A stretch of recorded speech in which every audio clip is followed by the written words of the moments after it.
Each time I was about to let go of the hand of God and give up, he came through. God came through and he showered me again with his love and he lifted me back up. I wake up every day as flesh and bones, humbled alone, weak on my own. Lord, you love me bare and natural. You meet me where I am. I'm going to share a testimony with you that I struggled to share. I've had a lot of things happen to me from the time I was younger. And, I started being molested at the age of 6, all the way up until the age of 11. When I was 11, my youth pastor was molesting me. He kind of picked up where the other molesters had left off. A lot of things happened to me from a young age that really impacted my self-esteem and stole my innocence. And so, as a child, and many of you probably know this already, when you have been tampered with, I'll say that it's almost like a mark that's on you. It's almost like something has imprinted on you. When that happens to you, you keep attracting predators. You keep attracting people who want to continue to dim the light inside of you. And so when you go through things like that, you suffer in your self-esteem, you suffer in your confidence, you don't feel good about yourself. It totally shifts the way that you are as a child. I went from being completely happy and bubbly and just the light in every room to being, shy and timid and not feeling good about myself and just feeling rejected. That feeling of rejection started from an early age. I was also bullied in school. So I went through that as well. So I went through bullying and, all these things were happening in my life that no one was really aware of, right? And there's shame that comes with that as a child. Even though you don't know exactly what's happening, you feel ashamed with it. And so there's a sense of wanting to hide, right? Because you've been violated. I was very timid. I was very shy. And it always felt like I was just always an easy target for people, right?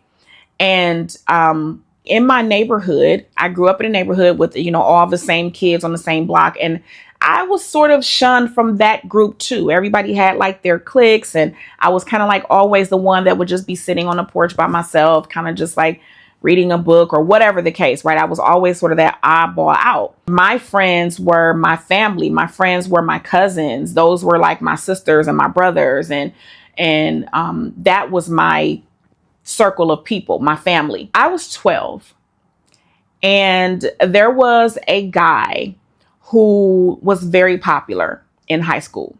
Everybody knew who he was. He was just this star football player. He was like light skin, curly hair, green eyes, all that back in the day. That was like the thing, right? He was this popular person that was almost like a celebrity sort of. And, I want to say he might have been like 17, 18. He was a senior. I only knew of him just because people would talk about him and I would hear people talk about him. And he lived up the street from where I lived. Okay. Again, I'm to myself. I was always kind of home by myself. I had to babysit my brothers, things like that. And so one day I was home by myself and somebody knocked on the door.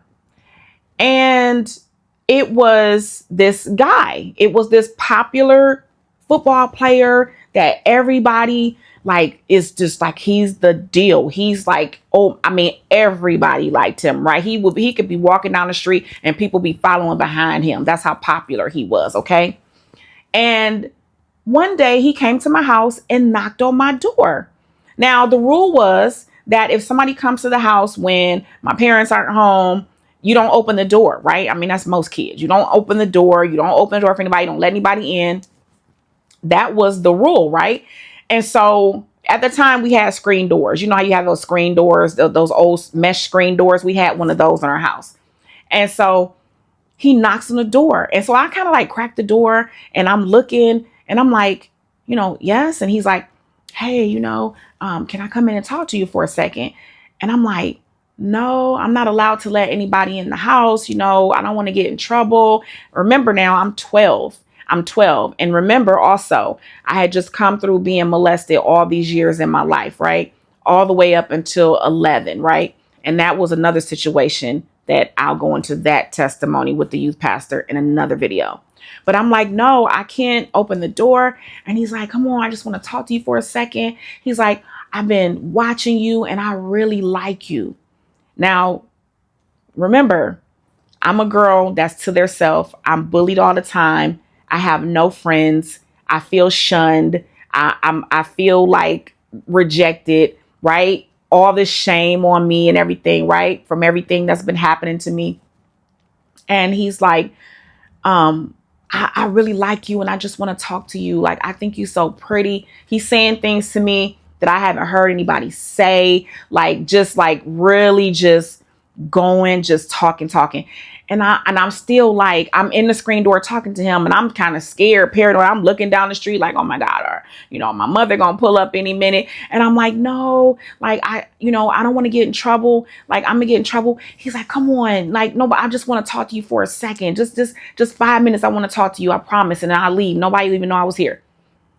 And before I could say anything, like I got ready to kind of like open the screen door and like push the screen door open a little bit to talk to him some more. Cause I was just basically going to step on the like porch to talk to him. Right. I figured at least I'm outside and nobody's in the house. So if somebody comes to the house, I can't get in trouble. I'm at least outside. Right.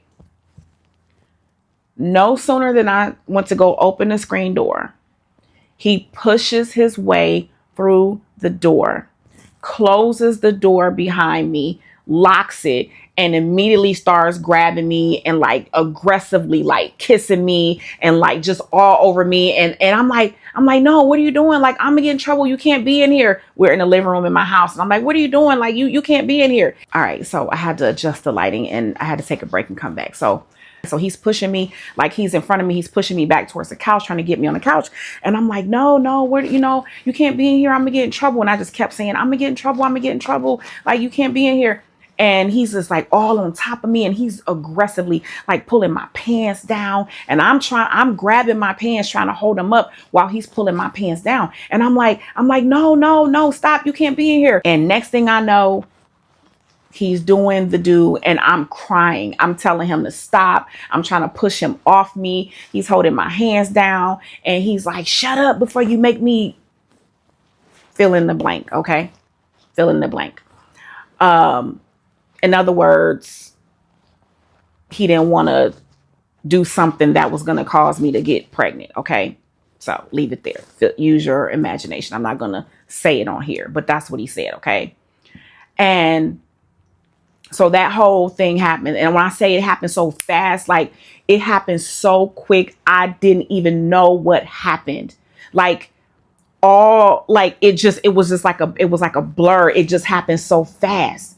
So he gets up and I'm like crying. I'm like sitting there like I don't know what just even happened to me. Remember, like I have been getting molested and I had been violated way before that, but I was still a virgin. If you ever have lost your virginity, you know that's a different type of shame that you feel because you feel like you're see-through. You feel like everybody can see that you're no longer a virgin. Like it was the most horrible feeling in the world.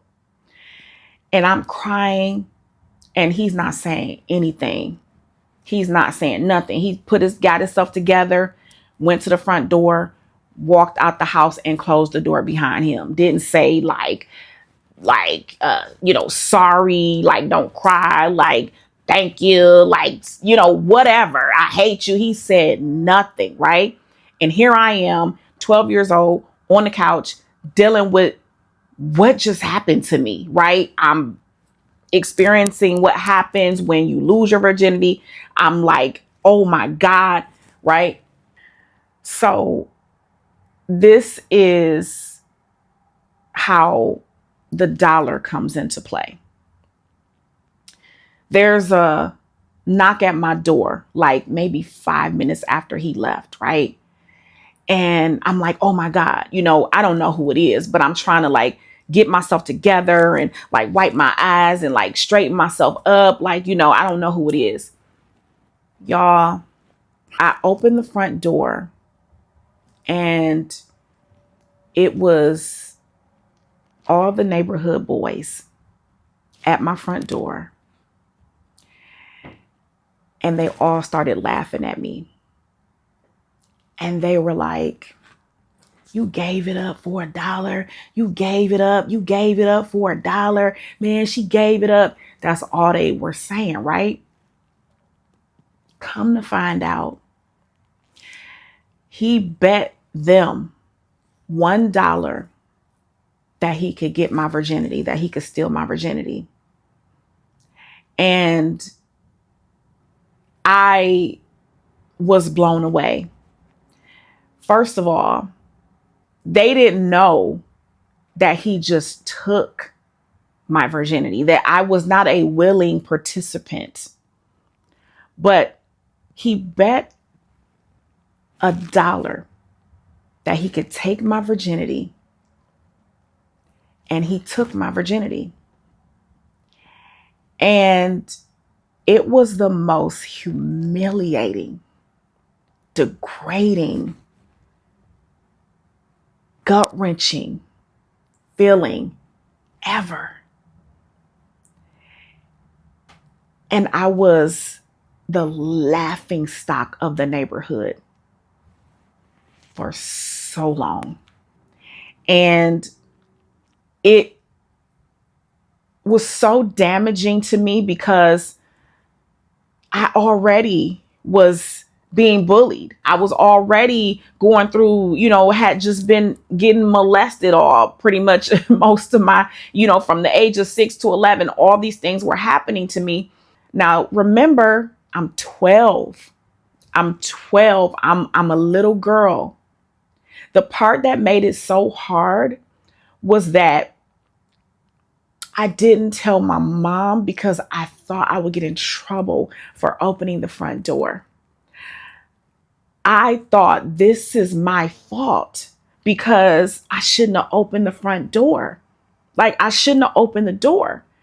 And it wasn't until I became a full-grown adult that I was able to put a name on what he did to me. And it starts with an R. I didn't know what that even was. I didn't know what that was. All I knew is I'm not a virgin no more. And that was a huge part of my struggle with God, because from the time I was able to see my hand in front of my face, I knew who God was. Nobody ever had to come and say to me, you should believe in Jesus. You should believe in God. I always knew God gave me supernatural encounters before I even went to a church service. Like, I have a relationship with God. I have been loving God before I was able to form words. So I had a knowing. And the very first time God gave me a supernatural encounter, the very first time he caught me up in a vision with him, I was 5 years old. And so now I understand that that is why the enemy came right after that. I was 5 years old when I had my first encounter with the Lord, when he gave me a supernatural vision. And this is why I was woke. This was not sleeping. This is woke. Caught up, okay, at 5 years old, caught up. And right after that is when the devil came and sent every hellhound he could to steal the light that was inside of me. But guess what? It did not work. His plan failed miserably.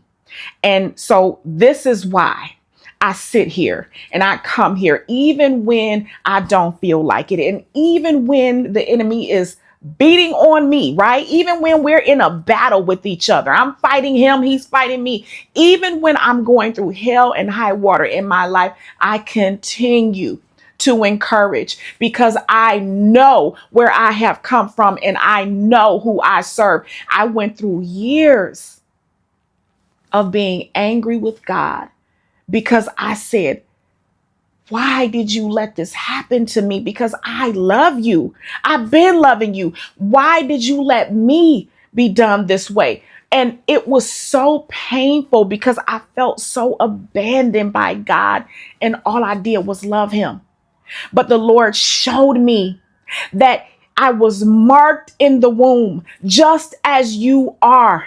And when you are marked in the womb, the enemy is coming for you because you are going to do damage to his kingdom. And he wants to stop you at all costs. It's no coincidence that you were attacked as a child. It's no coincidence that he tries to kill your self-esteem and steal your innocence before you're able to understand what your innocence is. It is no coincidence. The enemy is strategic. He's wise.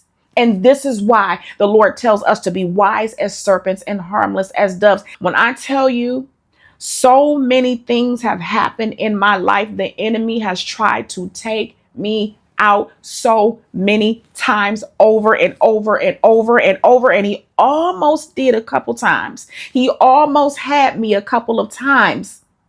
But each time I was about to let go of the hand of God and give up, he came through.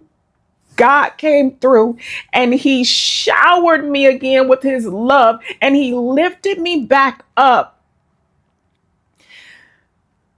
I don't know what the struggle may be for you or why maybe you haven't fully surrendered yourself to the Lord. I don't know what maybe you have gone through, what pain you have experienced, whatever it is.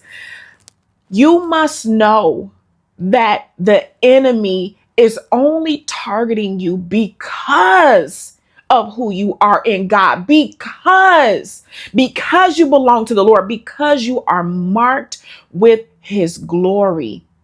And so I didn't share this testimony with you to tell you, oh, look what happened to me. This bad thing happened to me. I shared this testimony with you so that you can see that God is a restorer, so that you can see that every time the enemy came in to humiliate you, to take you out, to steal whatever you have, God will return it to you 100-fold.